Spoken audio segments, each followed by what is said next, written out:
Connaissez-vous le libérateur? Nous allons lire dans le Nouveau Testament, dans l'épître de Paul aux Romains, au chapitre 7, à partir du verset 21 jusqu'au verset 24. Voilà ce que Paul écrit. « Je trouve donc en moi cette loi. Quand je veux faire le bien, le mal est attaché à moi. Car je prends plaisir à la loi de Dieu selon l'homme intérieur. Mais je vois dans mes membres une autre loi qui lutte contre la loi de mon entendement et qui me rend captif de la loi du péché qui est dans mes membres.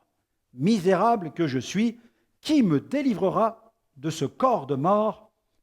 Amen. Grâce soit rendue à Dieu par Jésus-Christ, notre Seigneur. Ainsi donc, moi-même, je suis par l'entendement esclave de la loi de Dieu et je suis par la chair esclave de la loi du péché.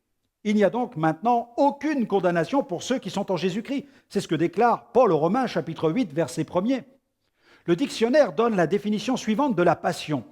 Il résulte d'un mouvement violent, d'un désir intense, d'un penchant irrésistible. On dit de quelqu'un qu'il est esclave de ses passions.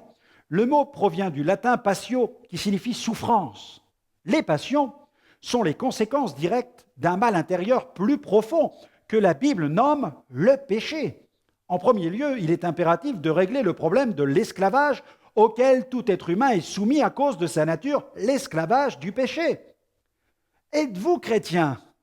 Avez-vous reçu Jésus comme sauveur et Seigneur de votre vie? Avez-vous réglé le problème de votre péché?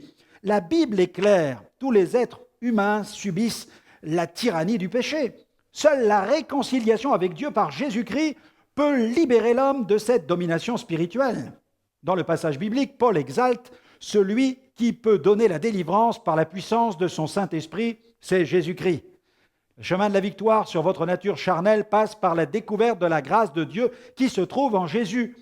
Il y a 2000 ans, lorsqu'il a donné sa vie pour nous sur la croix, Jésus est venu nous libérer de l'emprise du péché. Son sang a coulé pour nous racheter de nos fautes. Il a brisé le mur qui nous séparait de Dieu. Par son sacrifice, Jésus vous a fait grâce. Il vous a acquis le salut gratuit et total. Il a accompli une parfaite rédemption et son sacrifice vous permet d'emprunter le chemin de la communion avec le Dieu vivant, votre Père céleste. La foi dans cette œuvre accomplie par Jésus vous délivre de l'esclavage de vos péchés qui vous tenaient éloignés de Dieu et vous séparaient de lui. Vous étiez alors étrangers à la vie de Dieu. Maintenant, par Jésus, la communion a été rétablie et vous pouvez recevoir le Saint-Esprit qui communique la vie de Dieu et vous donne la puissance de triompher de votre nature charnelle. Alors je vous recommande cette prière aujourd'hui. Seigneur, à la croix, tu as accompli un si grand miracle. Tu as donné ce que tu avais de plus précieux pour que je sois sauvé. Ton Fils Jésus. Je te remercie pour ce sacrifice et je veux faire de Jésus le Seigneur et le Maître de ma vie dès à présent.